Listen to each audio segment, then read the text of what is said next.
all. I'm here to introduce next speaker, which is Dr. Radhakrishna Bettadapura. He's a senior software engineer at Strand Life Sciences. He holds a PhD in computational biology and mechanical engineering from the University of Texas.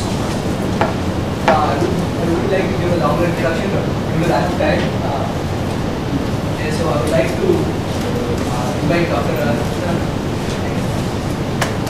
Thank you. Thanks for that. Strand really appreciates that RMIT is calling us out here every year. We're happy to come out here and talk about hopefully something different. So, two stories, or maybe one vignette and one story. The vignette is by now hopefully familiar. You have the sun looking down on you, right? This is radiation from the sun, and this is skin. So human skin, I don't know, lizard skin, any skin, right? And one of the components of the sun's radiation is ultraviolet, right? So high energy radiation bombards the skin, right? And causes some kinds of mutations. So a mutation is a change. I'm going to redraw the sun here. In the genetic code. Right, so, and this leads to a concrete condition called melanoma, so skin cancer. That's fairly morbid. So, here's something slightly less morbid. It's a story. So, circa 1940s or so, there was a person named Hugh Waddington, and I got the spelling wrong, but he was an experimental biologist, right? And he was experimenting with fruit flies. And fruit flies are interesting. Well, first of all, there's a fly around my face somewhere. But fruit flies are actually miniature flies. Have you seen them? You take a magnifying glass, they actually look like flies, right? But that's not exactly why they're interesting. They're interesting because fruit flies, also called Drosophila, right, have a 30-day lifespan. And they grow to adults, so you have the embryo and it becomes an adult in 7 days. So, why is that interesting? Well, it's interesting because the transition from infancy to adulthood signals that one generation has passed. Right? So that what we're saying with the fruit fly is that one generation equals 7 days. So if you think about, theories of evolution which are based on successive generations and so on, you can achieve approximately 20 generations of the fruit fly in about one summer, right? So by contrast, 20 generations of human beings would take a lot of time, right? So the reason the fruit flies are such a huge topic of interest is because you can breed them really easily and their generations are really little. So coming back to the experiment, so what Hugh Waddington did, and again this is in the early part of the previous century, was he took a fruit fly embryo, right, and exposed it to a vat of ether. So he just literally dipped these embryos in ether. Simple experiment, and what ends up happening is, and I'm going to try to draw a fly here, which is why I have my notes. I am actually not a very good artist, but I'm going to try my best. So this is sort of what a fly looks like, right? It's got, this part is important. This is called the thorax. It's the part that connects the head to the abdomen. Right? So when you do this ether experiment, these guys grow a second thorax. Right? So you dip the embryos in ether, and when they mature, which is only 7 days, they grow a second thorax. Right? And this is actually kind of cool, but this was also sort of known in Waddington's time. What he did though was a little courageous. What he did was, he did this for about 7 generations. So for each generation, all he did was, he took the embryo and he put it in ether, and he watched as the second thorax developed. And the fun part is this: after about the 7th generation,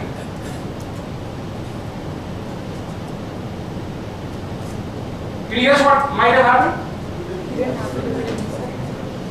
Sorry? You don't need the ether. Absolutely, right? So, what has happened here? Somehow, the mere act of dipping something in ether, right, and causing that, has been passed on, right? So we looked at 2 vignettes. So one was the sun, right? The sun causes mutations, roughly speaking, the UV radiation, etc. That's one. And the other is that a change in function has been passed on. And I'm just going to sort of, so these are the 2 major themes that we're going to be looking at, one in some detail. Can I get a pen for the board, please? Oh, this one. Right. So these are the 2 major themes also here. Or there. Oh, got it.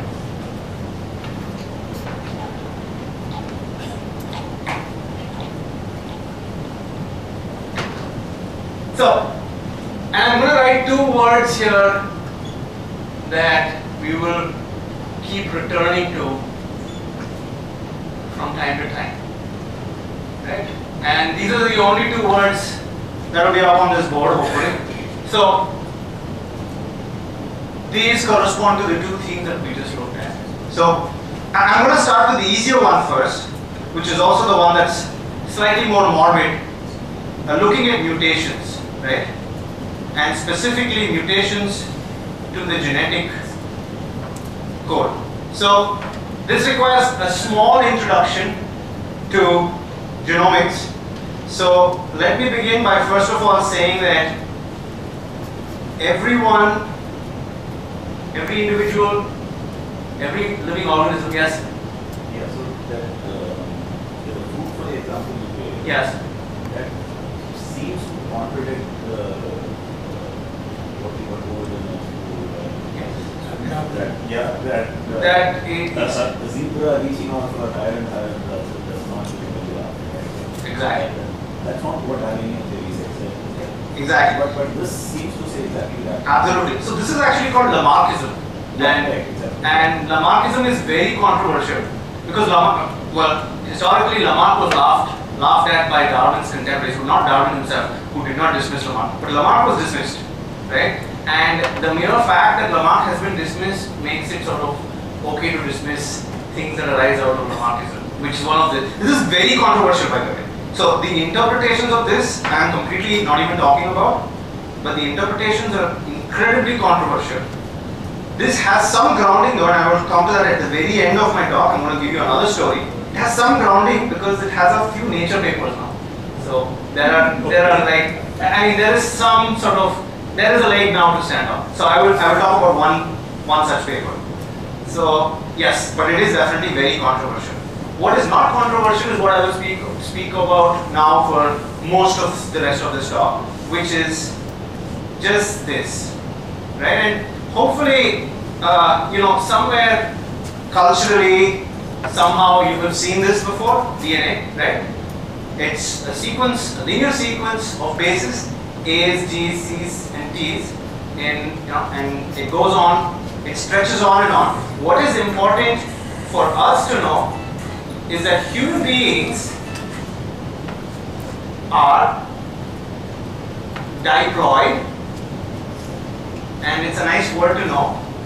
What it means is we have 2 copies of DNA in every cell, right? So that's the important thing to remember, and the DNA looks exactly like this, right? And what ends up happening is when you have solar radiation, and in fact radiation of any kind or any other environmental factor, any other lifestyle factor. There are some lifestyle factors, I don't want to get into lifestyle.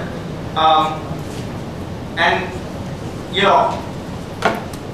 that lifestyle factor ends up causing a change, a mutation in the genetic code. So what we have as healthy to begin with, healthy, let's write some, this is by no means representative, I'm just making some bases up. So let us assume that this is healthy and the sun's radiation causes some bases to change, right? And I'm going to write, so this guy changed, and that's because maybe in this example there was UV radiation, right? So this is an example of what is known as a somatic mutation. Somatic is also known as an acquired mutation, right? So yes? So the genetic code is supposed to be something that is shared across all the cells in the body. Right, but different parts of it are expressed in different cells. Yes, it is shared. It's the same genetic code, Yeah. but So how does a local change in a few cells on the screen? so yeah, it depends. What does that mean to the rest of the body? Yes, it doesn't initially, which is why you have this distinction between localized tumors and metastasis. Metastasis just means that it has spread, right? So initially, and I'm not a biologist, so don't quote me on this, neither am I a doctor, but initially all cancers are local. And through the action of the blood and through the action of the various other processes in the body, all local cancers eventually become pathologically non-local, that is metastatic. And so these local mutations, which have only been acquired on, let us say, to begin with one skin cell, through various processes in the body, metastasize. And that's really, it's a feature of a lot of cancers.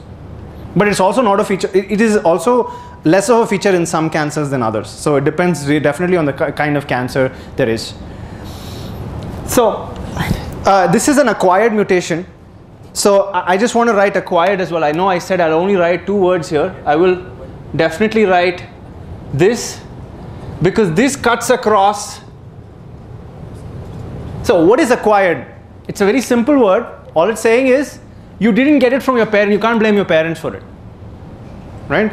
So parents, you are passed along one copy. Remember, we have 2 copies of DNA in every cell in our body. So one copy from your dad, the other copy from your mom, right? And they're not exact copies either.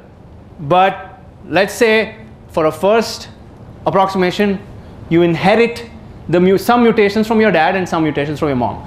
These are called inherited mutations or germline mutations, and I'm not going to be talking about germline today, but that's a huge field in and of itself.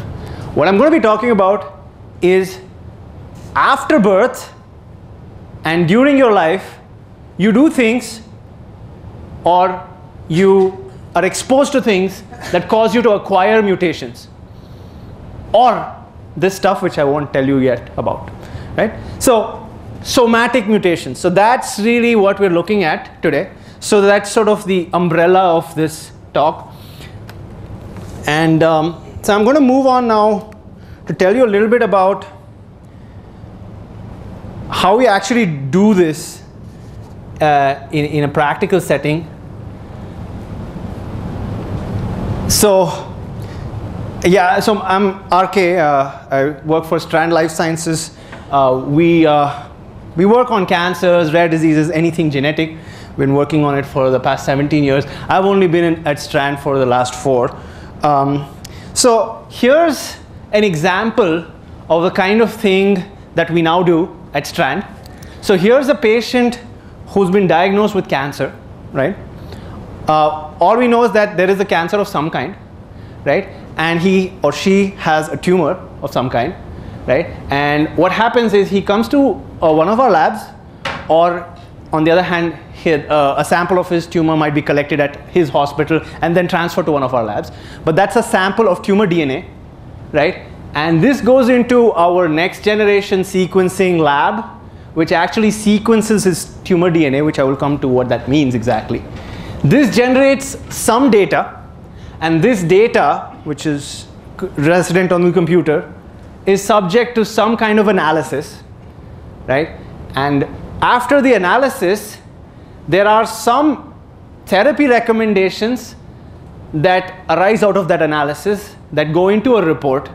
This report is sent to the doctor.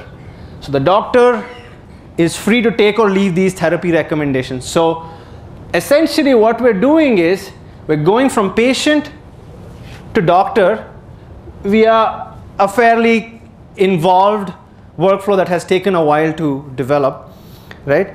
So the point here which I want to emphasize is, like this talk, this workflow starts and ends with biology, right? It is bookended by biology, right? So we start with the patient and we end with the doctor. So sometimes we also end with the patient itself. We do some genetic counseling as well, right? So everything here is in service of someone who is suffering from a particular kind of cancer, usually a tumor type cancer which is fairly deleterious, sometimes fatal. So the part that maybe for us here in this audience would be of most interest is the computer science part, right? So I will talk a little bit about how actually this data is analyzed. So NGS analysis is predicated on NGS itself. What is NGS? NGS is just short form for next generation sequencing, where you subject a DNA sample, remember we have a tumor DNA sample, to parallel sequencing. So this involves chemistry, and I'm not going to go into this, but suffice it to say that this sample of DNA, remember we have a long sequence of DNA, right? 3 billion base pairs long. This sample of DNA is cut up into reads, right? These reads are short substrings of the linear string of 3 billion base pairs. How short or how long are they? Well, this is an example. This reads are never this short, typically about 100-150 base pairs long, right? So what we have is we have the individual's DNA sample, which we subject to parallel sequencing to generate a number of substrings of his DNA. Can you control the exact length of the reads? It depends on the technology. So the read length goes from 100 base pairs.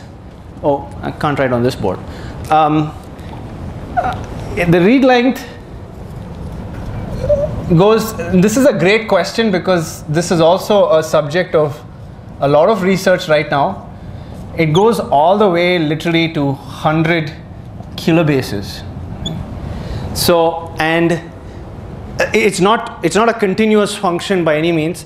There's a family of short read sequencing technologies, and there's a family of long read ones, and the preponderance is short read sequencing technologies for the most part. The long read ones are definitely there, but yeah, I mean, they're definitely not as popular right now as the short read sequencing technologies. So I'm just going to show you what all this really looks like. This is actually an actual somatic data set. So, and there is a lot of detail in this screen, and I am not going to spend too much time on the detail, but I will try to tell you a little bit about every component that you see here starting from the top. Right? So the first thing that you see right up on top is the chromosome number. Do you see that? So it says chromosome 1, and this is the location. Right? So basically chromosome 1 is the longest chromosome in the human body. It's 250 million base pairs long. Remember, the entire DNA sequence is 3 billion base pairs long. So this is 250 million base pairs long, and we are at base number 1117926 or so, right? Now, what you see here, GA, GT, what you're seeing here is the result of probably tens of thousands of man-hours of research, right? What is this sequence over here on the top? It's called the reference sequence. The reference is the sequence of a healthy human being. And it's actually one of the most remarkable achievements of this past 20 years is that this is almost complete, this reference sequence. So we know what the genetic sequence of a healthy human being looks like. The reason this is so remarkable is because we can then compare. What can we compare? Exactly. So the one with the sickness, we can compare the sequence of the person with the disease with the healthy sequence to infer exactly what is wrong with him and where what is wrong with him is wrong. Right? Yes? So how do they get the healthy person sequence? Because there'll be like there'll be changes among healthy people. Absolutely. That's a perfect question. So that's actually a wonderful question. Something I didn't realize for the longest time, by the way. I thought every healthy human being is the same and every unhealthy human being is unhealthy in his own way. Are you familiar with that quote? Anyway, so it's true. You're absolutely right. So we all have mutations that are healthy. So no two human beings have the same sequence, right? So this has been assembled across several individuals, all of whom are healthy, right? And different parts have made up different pieces of it, right? So it's not one person, in other words, it's several. And how this was assembled it's actually the realm of chemistry, so I'm not going to go into that. But suffice it to say, it's a very lengthy process that involves a lot of validation because you need to get every base right? And there's 3 billion of them. So you need to validate it. But anyway, so the point is that you have this healthy sequence, so you can compare unhealthy sequences to that to see what is wrong with it. So what we have here in this panel, I'm going to expand it a little bit, is reads. Remember how I told you just now about reads? I'm having trouble with my mouse. Yeah, there we go. So these are reads, right?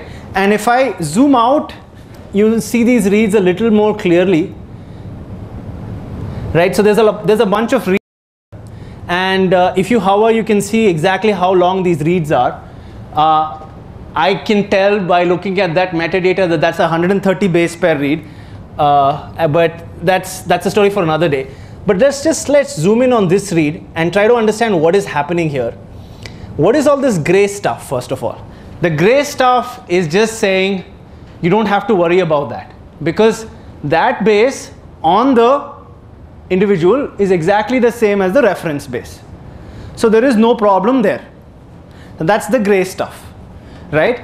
But apparently there is also a mutation at this location, otherwise I would not have opened it. So here are the mutations. So this is where it gets interesting, right? So this is a negative sign. It doesn't show up very well on the projector, but this is actually a negative sign. What is this saying? This base is deleted. So not only can bases change from A's to C's and C's to G's and so on, they can also be completely removed from the individual, right? So this is saying that at this locus, that G has been deleted from this individual, right? Okay, so it has been deleted. But what is the functional implication of that? right? So what? So some people have deletions. It may be perfectly normal to have a deletion in certain loci. So that's what this is for. What this is saying is, so every triple of bases codes for an amino acid. Now if you don't know what amino acids are, it doesn't matter. But just remember that amino acids, long chains of amino acids, fold to make proteins, right? And proteins are the agent of function in our body. So if you change a particular amino acid, and there's actually a symbol here as well which is not visible, but if you change a particular amino acid, it could change the structure of the protein, which in turn could affect function. So this is telling you a little bit about the fact that this change in the amino acid actually, this deletion actually changes an amino acid. So that's sort of a summary of the kinds of data that we are looking at. So how do you actually arrive at this from reads? So this, as you can imagine, or maybe not, is a computational challenge, right? So the central question in any somatic, we're talking about somatic here, but this holds equally well for germline as well, is this site mutated? That is the first question you want to ask. Has this site changed? This is only one of the central questions. There are many others. We won't talk about any of them today. So coming back, so this is, by the way, this is called DNA-seq, right? So we're looking at DNA, the DNA sample, and we are actually doing some analysis on it.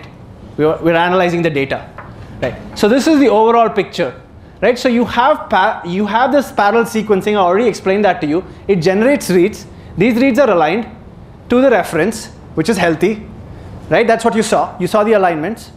And then you actually, in a process called variant calling, you figure out if those mutations are real or not, right? So that's what we just saw, the fact that there was a deletion over there. Some deletions are spurious and as a result of data corruption. Others are actually real. That's what variant calling does. So this is the entire process. This is the computational workflow. The most challenging part of this computational workflow is alignment, right? So these reads, all of them, have to be aligned to the reference genome. And not only that, you have to figure out what the gaps are, what are the mutations at every base, right? So for instance, here the T has changed to an A. This is the reference sequence, T, and on the read it's an A. So you have to figure out what is the most optimal way to align this read to this reference. This, as some of you may recognize, is a local, it's a dynamic programming problem. And you may have read about Smith-Waterman or maybe even Needleman-Wunsch, one of them, hopefully. If you don't, maybe you will at some point. So there are some algorithmic challenges here. You have to take all these reads, and there's maybe 10 million reads in a somatic data set. You have to align each of them to a very large reference, 3 billion base pairs long, right? And actually this generates several billion dynamic programming problems. So these are some of the algorithmic challenges, not all of them, but the majority of them, you could say to a first degree of approximation, lie in alignment. So here's sort of a taste of, a small taste, because I want to also tell you about the entire picture. A small taste of the algorithmic challenges. The reads are not in the sequence, right? Sorry? The reads are not in the sequence. No, they're not. They're in random order. They're in any order. That's the other problem. You have to sort them. So yeah. So index search. So I just want to tell you that, yeah. So everyone knows about Google, right? Yeah. Each piece of the read you want to pattern match. Yes. So why can't you use Knoop-Morris-Pratt or some simple? Sorry? KMP kind of simple pattern matching algorithm. Yeah, but you also, it's just not a pattern matching per se, right? So you also want to figure out exactly what the insertions and the deletions and the mismatches are. Some don't cares or missing symbols in it. No, there are no missing symbols. So you want to know if, so you want to know,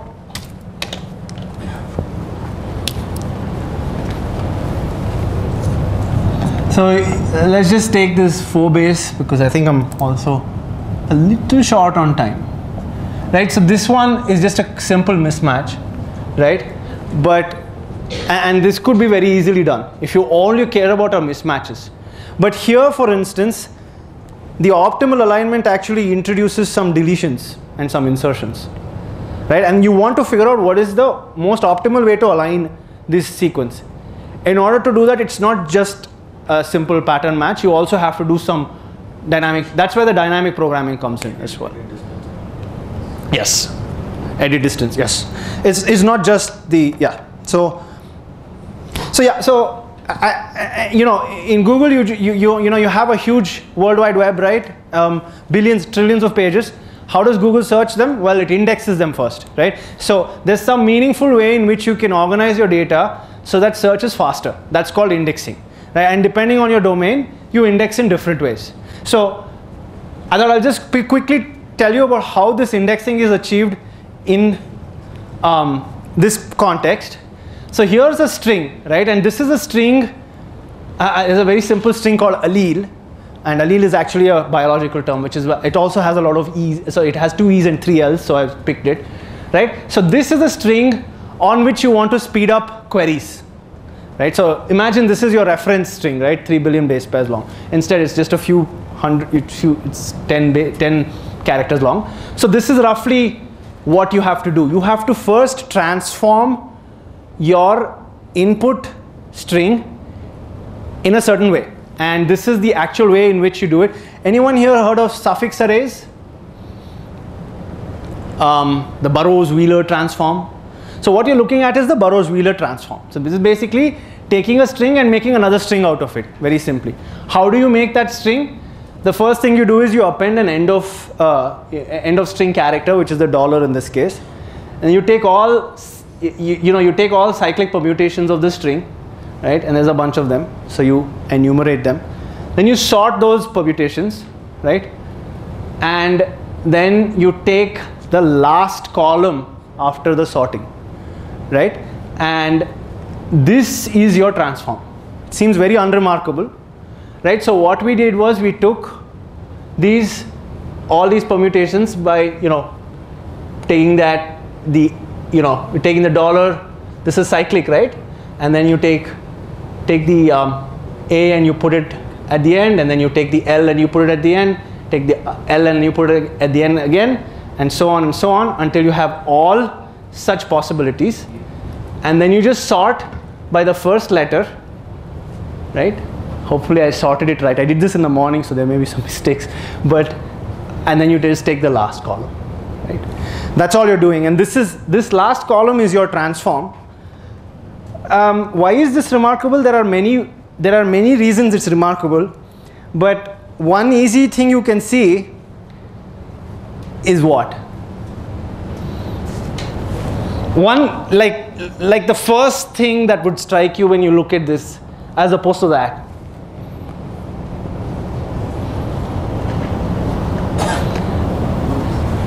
So this, I don't know if anyone has done run length encoding. So what do you do? So like the simplest way to compress a string is, say how many L's are there, how many E's, etc., etc., right? So this suddenly is more compressible than the input, right? Because you can say this is 3 L's and then E and then A and then E, right? So of course if this is longer, it makes more sense, right? And that's true generally of all compression algorithms, right? Compressing 2 bytes doesn't make sense, but compressing 10 megabytes makes more sense, right? So the remarkable thing is that it is compressible, but the other remarkable thing is that you can derive of course you can compress it, but can you derive the original string from this? You can. And I'm not going to tell you how, because that will take us too far afield. But this is a reversible transform. So there's a BWT, this is called the Burrows-Wheeler transform. And then it can be reversed as well to give you the original string, which is allele in this case, right? So those are the two properties of this. You also construct, in parallel, you construct something called a suffix array, which again may or may not have heard of. But the point of this suffix array is that you index all the suffixes of the original array, and then you figure out in the transform where those suffixes are, right? And that forms your suffix array. And these two give you enough structure to work with your index, right? So what is the example of the structure? One feature of this transform is that it is rank preserving. That is, where does the letter E occur? It occurs 1, 2, 3, 4 from the left. It also occurs, the first E has the same position in both this column as well as this column. So it preserves the rank of E, or it in general preserves the rank of every character, this transform. So the suffix array plus the Burrows-Wheeler transform plus the structure enables the search, right? So again, the algorithm for the search itself is not only well known, described by Ferragina and Manzini in 2000. It is also a little more complex than is suitable for a talk that has to range on many topics. Suffice it to say that the time complexity of this is not order. So in general, if you wanted to search for a string in a very large, if you have multiple strings, right, and you wanted to search, sorry, you have a query string and then you have the actual string in which you want to search. What is the complexity of that? That would be the length of the string you want to search in, right? So the length of the World Wide Web, in other words. In general, you want it to be the length of the query, right? And that's what this does. So the length, so the complexity of this algorithm is order the length of the query. The longer the query, the longer it takes. But it is not order the length of the genome, right? So that's important. Also, the storage complexity is order L, but unfortunately this constant here has been glossed over. This constant is very large, but we won't go over that. The point is that this is the main sort of idea behind the index search in the alignment step. Suffix trees should be very similar. Yes, yes. So there's complexities are similar. The point is not, sorry? No, how does this become better?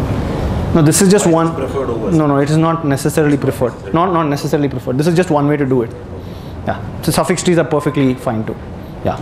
And there's even hash tables where you can just use hash tables to do it as well. And that also can be done. So there's many ways to do it. This is just the way we do it. So I described this. So yes, so absolutely those methods are perfectly valid. And then you also have, so this is what I spoke about the last time I was here, and I'm not going to talk about it this time. So we also have the local alignment step. So this again speaks to your question as to why so this is really the important part, right? So what you're saying is that this read has 3 matches. This is the optimal alignment. So you did one global search to find this general location, and then you did a local alignment to find the exact alignment. So there's 3 matches. A matches with A, C matches with C, T matches with T. Then this base is inserted. So that's 1I, right? Then there's 3 more matches, 1 deletion, 2 matches, etc. and 1 mismatch, A to G, and then 2 more matches. So this is the complete description of the alignment, right? So now it actually tells you that there's 1 insertion here, 1 deletion here, and 1 mismatch here. So these are all potential mutations, right? So they're all potential mutations, right? So this is a sort of a capsule of the algorithm. And so this, if you did all this, it takes 90 hours on a single threaded CPU. And if you did it on 30 threads, it takes about 9 hours. And this actually brings me to the engineering challenges, right? So when you start talking about parallelism and threads, you get into engineering, right? And of course, that distinction is not necessarily very clear cut. But in general, you're trying to optimize this over a large number of worker tasks, however you want to put it, right? So this is the workflow, right? But of course, this is oversimplified.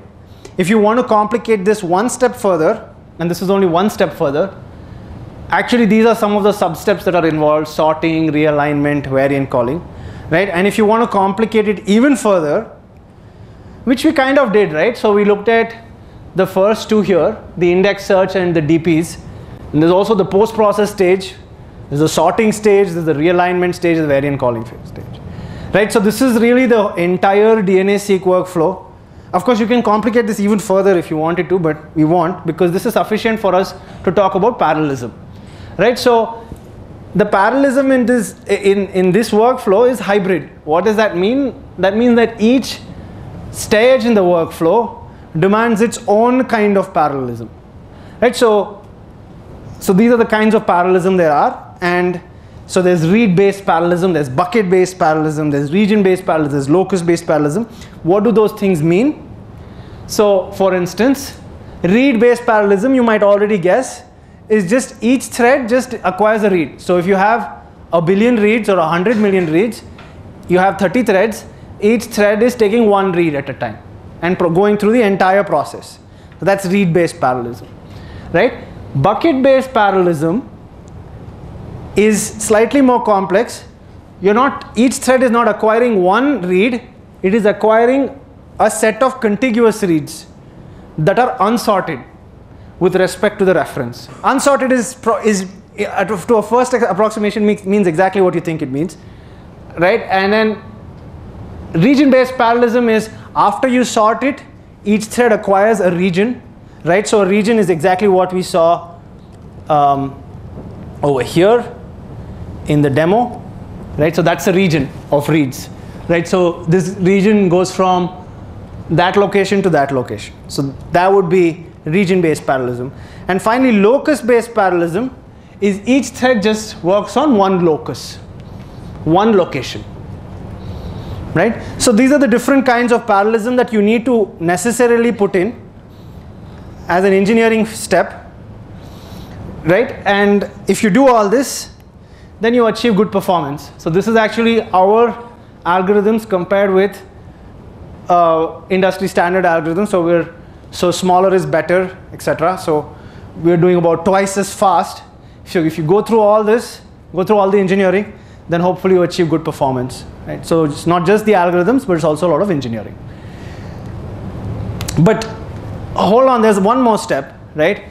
This actually has to be good. You have to be able to benchmark. This is spectacularly complicated. This is 500,000 lines of code, right? So how is this? How do you know if this is right?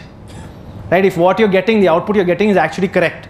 So this is again engineering, right? So you actually have to benchmark it, right? So how do you benchmark it? You have a baseline, you have a gold standard, right? And thankfully there are biologists, bioinformaticians who've developed a gold standard, and you go ahead and intersect your call set with the gold standard call set to develop a set of true positives, a set of false positives, and a set of false negatives. So true positives are the intersection, which is hopefully high. So remember, green is gold standard, blue is what we have. So this intersection hopefully is very high.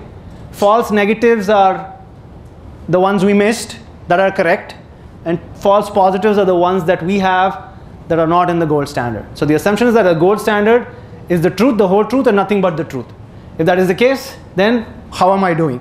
So that's what these kinds of benchmarks seek to ask. And I don't know if you get a sense, but this is actually tremendously complicated. It is reducible to these two formulas, but it's the entire workflow, so every step has to work correctly in order for your accuracy to be as high as this. And this is what we just showed recently, that not only are we doing very fast, we're also very accurate. There's this joke that you can be arbitrarily fast if you don't have any accuracy at all. And it's certainly true in this case that you have to be very, accuracy is more preferable because we are working for biologists, right? But we're doing both. So that's, so I was going to talk about what this takes, the engineering that this takes, but I think I will skim over this because I have some more interesting things to say. Sorry, yeah. You talked about the gold standard. Yes. What exactly is the gold standard? So the gold standard is a set of mutations of a particular healthy human being called NA12878.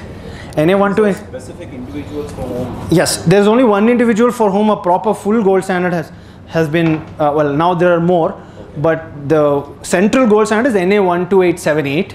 she is or was a European female for whom the entire genome, including all the mutations, has been characterized. Compared to the Compared to the reference, compared to a particular reference. Suppose you run your algorithm on this gold standard DNA. Yes. And compare your variants. Exactly. What was identified. Now. Exactly. Yes. And then you fiddle with the engineering until you get it right. And I was going to show you an example of the kind of fiddling, but I would rather go on and talk a little bit about what we spoke about earlier today, which is collaboration, right? So we were talking about collaboration in the panel discussion, and that's what we do at Strand. We have to collaborate. There are so many people here, right? So there's lab, there's NGS analysis, and then there's the report, right? So the lab consists of biologists and bioinformaticians. The analysis consists of biologists, bioinformaticians, and computer scientists. And so they all have to talk to each other, right? So this is roughly how many people we have in each phase. Wet lab, 20 people, bioinformatics, 10 people, interpretation, reporting, 10 people. So in order for all of them to collaborate, again, you need engineering support. Specifically, you need server-based software that supports dozens of users so they can actually collaborate on different aspects of the same experiment, right? So different aspects means if I'm more of a specialist in variant calls, then I look at the variant calls. If someone is more specialist in CNVs, they look at CNVs, but they're both looking at the same experiment, right? So that's what I mean by collaboration. So that's what we have at our server setup. So we have massive distributed computing, which is again its own engineering challenge, which I don't have time to get into today. Centralized storage, which is nowadays pretty much a requirement with regular backups, and it's also very much a collaborative setup. It's a server-client model, so the client just logs on and sees the same experiments as other clients as long as they have access to it. So that's what we saw here, right? So it's fast, accurate, visual. Hopefully you saw the visual part, and it's also a collaborative server-client model with remote storage and data backups and web-based data management. Right? And really, what does this add up to, right? So I've shown you so much, and in fact, I've glossed over many other things, but what does it add up to? What does it mean, right?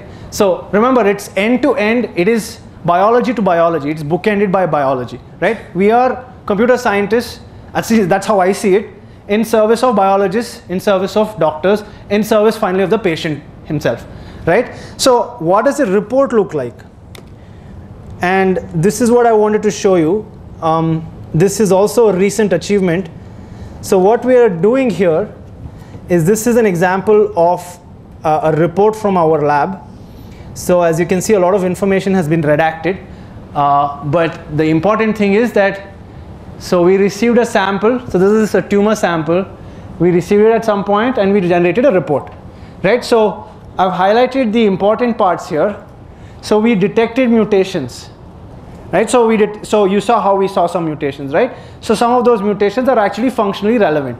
So we talk about the functionally relevant mutations in the report, and we also talk about what is the kind of therapy this indicates.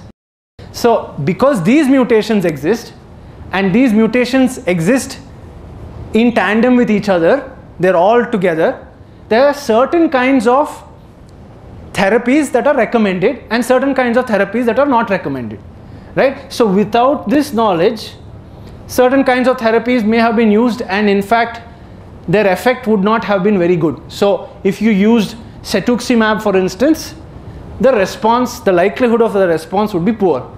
The optimal therapy in this case, because of these kinds of mutations, is oxaliplatin. I don't know what that is, but that's the optimal therapy for this patient, right? So this is what you end up with. So you have this entire huge server set of thousands and thousands of man hours, lots of, right? But what it ends up in is hopefully concrete, it is concretely good for the patient. That's really the goal here. It helps the patient recover. That is really the goal here, right? So, and I had a bit more of the technical stuff, but instead I think I will just conclude with a story. And this is another one. Again, this gets into epigenetics. So I didn't tell you about epigenetics at all. So I will just tell you a story instead. There was going to be a coda to this, but I'll just tell you the story. Right, so the story goes like this. So this is, as I promised, this is a Nature paper, right? So this is actually, this is Dias and Kessler in 2013, one of the Nature journals. What they did was they took many mice, right? So they took the experiment mice, and then they took the control mice. So the control mice are ones on which you do nothing, right? And the experimental mice are the mice on which you perform the experiment. What is the experiment? You expose them to a particular smell. In this case, the smell was from a particular very sharp smelling organic liquid called acetophenone, right? And at the same time as you expose them to this smell, you also hit them lightly, hopefully, on the foot. So every time you expose them to the smell, you tap them on the foot.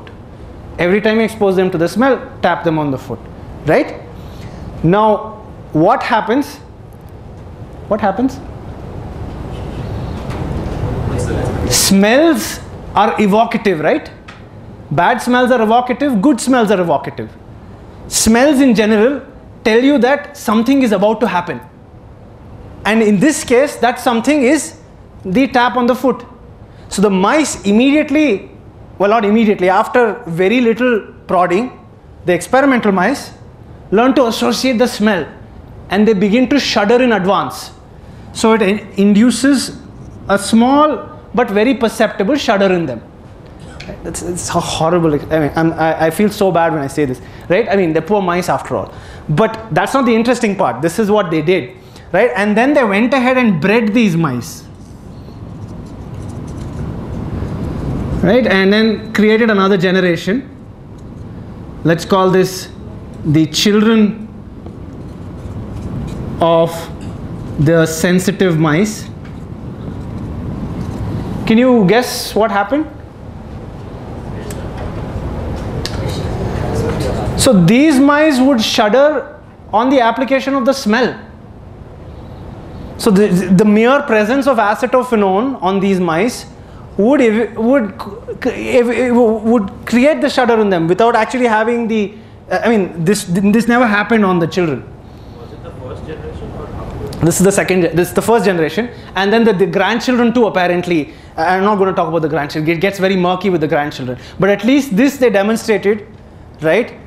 And what is this saying really? So what we looked at throughout this talk were changes to the genetic code, right? Concrete changes that you can see in the DNA, right? But this is epigenetic. What is epigenetics? It is the inheritance of genetic function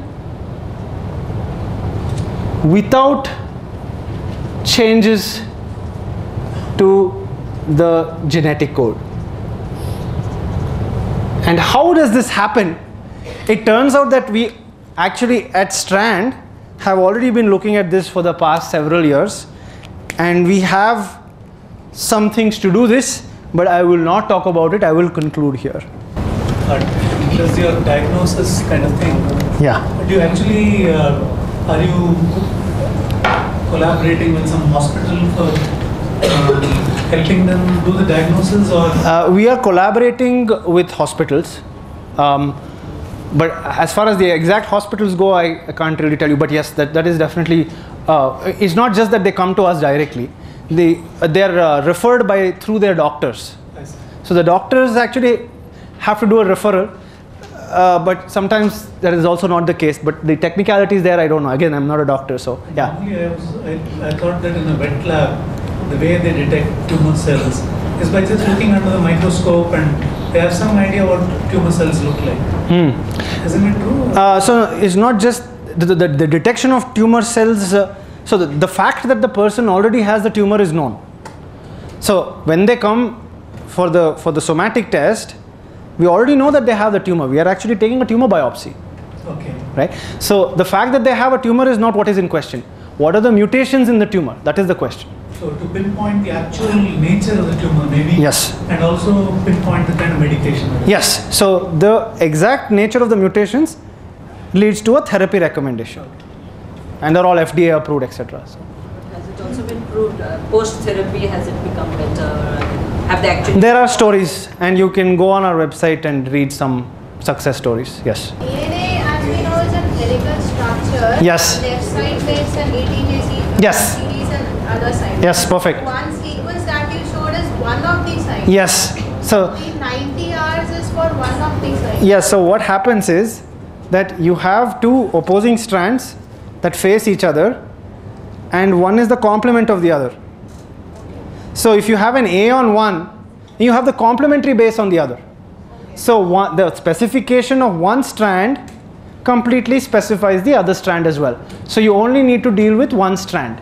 So you know you are dealing with these. Yes. One or the complementary. So that is, yeah, I can show you that real quick. So you hover over this read. See here it says direction negative. So there's one direction that is defined as positive, and the other complementary direction is the antisense of the negative. So this guy maps to the antisense strand. So there are two strands. This is the negative strand. It maps to the negative strand. And so we know this for every read. Yes? So you told that about the epigenetic thing. Yeah. So how do the behaviors pass on without changing? Yeah, it's a good question. So it's not just, so you know, and I'm going to quickly draw a diagram because we don't have much time. It's not just like this. It's also how these genes are expressed, right? So there are genes. Genes are parts of the DNA code, and it's also how these genes are expressed. So whether a particular gene is allowed to speak or is silenced, and that is not part of this code. So really, some genes speak more loudly than other ones. Dominant and recessive, is that what you're talking about? No, this has nothing to do with that. Some genes speak more loudly than others. The reason that is the case is because of epigenetics. And I can get into the biology, but we can maybe take that offline.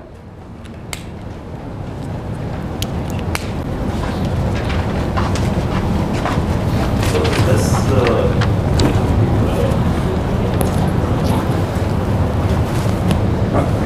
the central dogma in biology says that DNA is everything, right? But then we are saying there is something more. Yes, it is very controversial. So I didn't touch on the controversy, but I think that's also, so we have a lot of researchers who use our software who do epigenetics.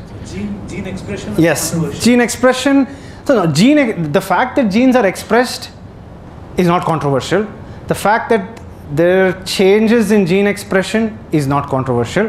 What is controversial is the heritability of mere expression without inheriting the underlying mutations. So in some sense you're saying almost that two people with the exact same genetic code can have vastly varying reactions because of things that are extraneous to the genetic code. That is controversial. That is controversial. Yes.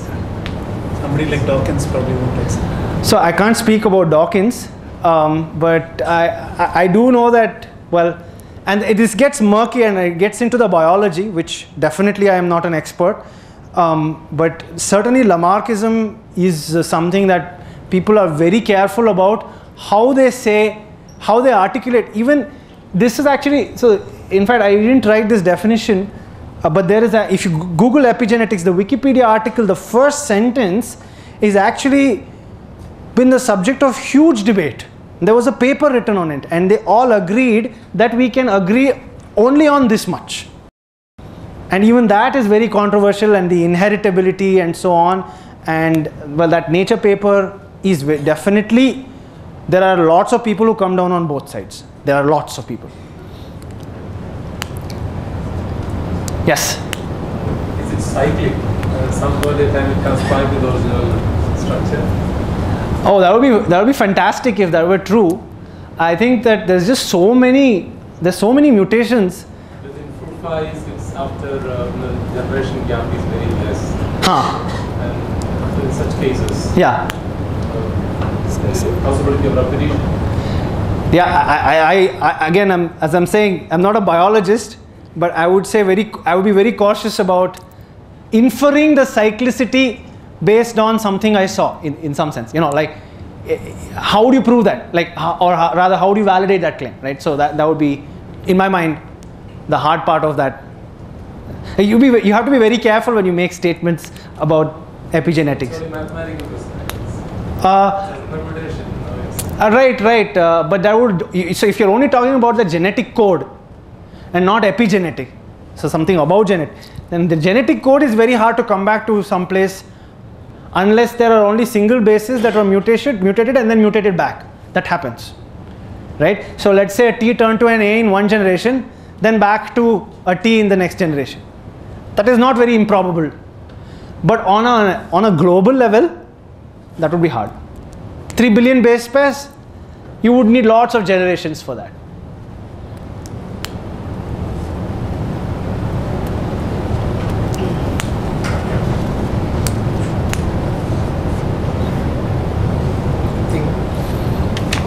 Good? Thank you. All good things come to an end. We've had a fantastic 2 days, very intellectually stimulating. I must start by thanking all the speakers who came all the way. We have only 2 of them here, others have left, so Professor Arvind and Dr. Radhakrishna. So thank you very much to you and all the speakers who came in. Yeah, so this entire conference has been supported by NBHM all along, National Board of Higher Mathematics. So we definitely are indebted to them a lot. I hope they will keep supporting this.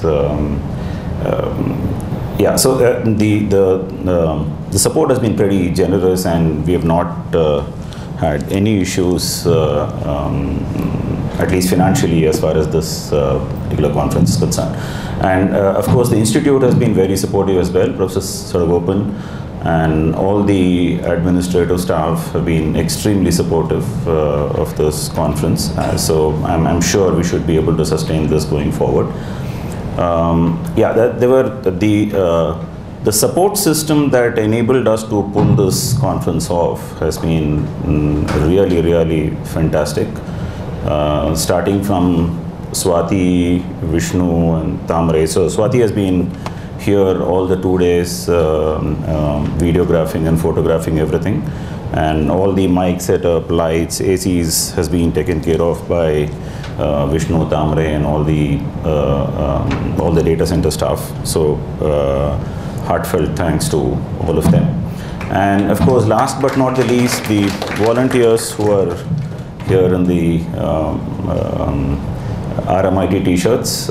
Big hand to all of you. I think you've really made this. They've done all the running around, not just these 2 days, but the entire week preceding the conference, arranging everything, calling up people, buying stuff, making sure all the logistics has been taken care of, escorting the speakers from the airports, station, and then dropping them back, making sure the hotels are arranged properly, all of that, and then the food. Again, big hand to all of you. Thank you very much. The conference certainly wouldn't have gone off as seamlessly as it did without your support. So I hope I haven't missed out anyone. So thanks to everybody. We have had a fantastic conference over the last 2 days, and I hope to see you all again next year. Thank you.